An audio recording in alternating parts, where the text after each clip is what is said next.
नमस्कार शेतकरी बंधूंनो, आज आपण कडकनाथ कुक्कुटपालनाबद्दल माहिती जाणून घेऊया।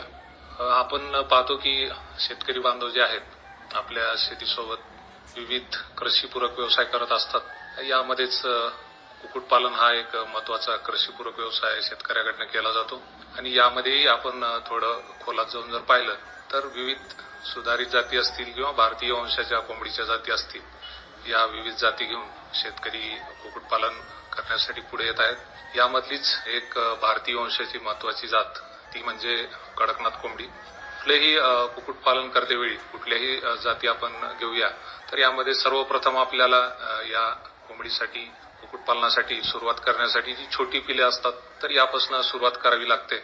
आणि कडकनाथ कुक्कुटपालन करतेवेळी सुद्धा आपल्याला पिलं जर घ्यायची असतील तर ती नामांकित अंडी उगवणी केंद्रामध्ये किंवा सरकारी किंवा गव्हर्नमेंट हॅचरीज ज्या आहेत तर यामधनंही आपण ही कोंबडीची एक दिवसीय पिले घेऊ शकतो आणि अशा पद्धतीने आपण या कुक्कुटपालनाला सुरुवात करू शकतो।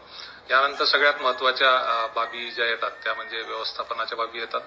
कडकनाथ कुक्कुटपालन करतेवेळी खास काही ज्या आपल्याला काळजी घेण्याच्या गरजेचं आहे तर यामध्ये प्रामुख्याने एक दिवसीय पिले घेतल्यानंतर पहिल्या 20 दिवसापर्यंत या पिलांचं जे एक महत्त्वाचं संगोपन आपण याला ब्रूडिंग किंवा उबवणूक असे म्हणतो। तर यामध्ये आपण यांना ऊर्जा जी आहे ती बाहेरनं देतो, ज्यामध्ये आपण लाईटचे बल्ब असतील किंवा आपल्याकडे कोळसा जाळून त्याच्यापासून जी ऊर्जा तयार करतो।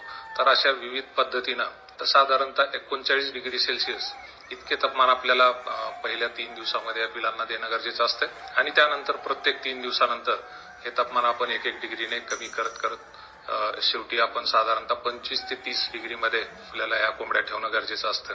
तर हा पहिला 20 दिवसाचा काळ जर आपण व्यवस्थितपणे हाताळला तर कुक्कुटपालनात जी मरतूक होण्याची मोठी शक्यता असते ती शक्यता आपण टाळू शकतो। त्याचबरोबर कडकनाथ कोंबडी पालन करतेवेळी यामध्ये कुक्कुटपालनामध्ये जे प्रमुख आजार येतात तर हे आजार येऊ नये म्हणून आपल्याला काही काळजी घेणं गरजेचं असते आणि यामध्ये पहिली प्रथम काळजी आहे ती म्हणजे या लहान पिलांचं पहिल्या 25 दिवसामध्ये लसीकरण करून घेणे। यामध्ये प्रमुख 4 लसीकरण असतात। यामधलं पहिलं जे लसीकरण आहे मरेक्स आजाराचं ते अंडी उगवणी केंद्रामध्येच केलं जातं आणि यानंतरची जी 3 लसीकरण आहेत तर आपण ही लसीकरण आपण शेतकरी बांधवी करू शकता। तर याच्यामधलं पहिलं जे लसीकरण आहे ते 5 दिवसाला आपण मानमोडी आजार यालाच आपण राणीखेत आजार सुद्धा म्हणतो।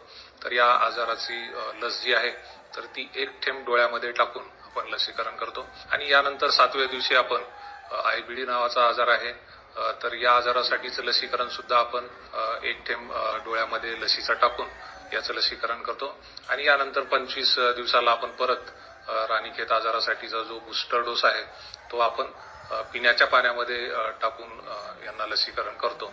तर ह्या अशा जर आपण छोट्या छोट्या काळजी कडकनाथ कुक्कुटपालन करतेवेळी घेतल्या तर आपल्याकडे जी 1 दिवसाची पिलं घेतलेली आहेत ती साधारणतः पुढच्या 3 ते 4 महिन्यामध्ये 1 किलो वजनाची होतात आणि यासाठी महत्त्वाची व्यवस्थापनाची बाब म्हणजे आपल्याला पहिल्या दिवशीपासून यांना द्यावं लागणारं खाद्य सुद्धा आहे। तर या कोंबड्यांची चांगली वाढ होऊ शकते आणि साधारणतः 4 महिन्याच्या काळामध्ये कडकनाथ कोंबड्या ह्या आपल्याला 1 किलो वजनाचे झालेले दिसतील आणि यानंतर मग आपण या कोंबडींची विक्री रिटेल असेल किंवा होलसेल या पद्धतीने आपण यांची विक्री करू शकतो। त्याचबरोबर दुसरा एक मुद्दा आहे, कोंबडी पालन जास्ती करून शेतकऱ्याकडनं मांस उत्पादनासाठी केलं जातं। पण कडकनाथ कोंबडीबद्दल आपण जर पाहिले तर कडकनाथ कोंबडीची काही गुणधर्म वैशिष्ट्येही आपल्याला माहीत असतीलच किंवा माहीत असणे गरजेचे आहे, जेणेकरून आपण या कोंबडीच्या मांस विक्रीमधनं किंवा अंडी विक्रीमधनं चांगला नफा मिळवू शकतो।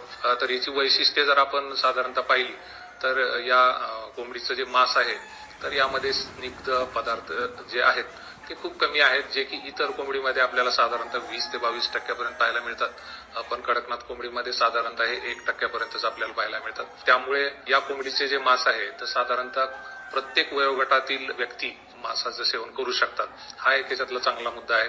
त्याचबरोबर आपण खास करून महिलांमध्ये पाहतो की हिचं प्रमाण जे आहे ते आपल्याला रक्तामधील हिमोग्लोबिन कमी झालेलं आढळलेलं दिसतं बऱ्याच वेळा। तर याच्यामध्ये लोहाची उपलब्धता सुद्धा खूप चांगली आहे, त्यामुळे महिलांसाठी सुद्धा हे मासे उपयुक्त पद्धतीचं मानलं जातं। आणि त्याचबरोबर अंडी सुद्धा चांगली उपयुक्त लहान मुलांसाठी किंवा वयस्क व्यक्तींसाठी ठरू शकतात. त्याचबरोबर ह्या कोंबड्या आपण 4 महिन्यानंतर 6 महिने वयापर्यंत जर वाढवल्या तर या कोंबडीचं अंडी उत्पादन सुरू होईल आणि त्यानंतर आपण अंडीची विक्री करून सुद्धा चांगला नफा यामधनं मिळवू शकतो. तर या कोंबडीची मार्केटमधली किंमत जी आहे ती आपल्याला इतर कोंबडीपेक्षा जास्तीची मिळेल. त्याचबरोबर अंडीची किंमत सुद्धा आहे ती इतर कोंबड्याच्या अंडीपेक्षा आपल्याला साधारणतः दुप्पट किमतीनं ही अंडी विकता येऊ शकतात.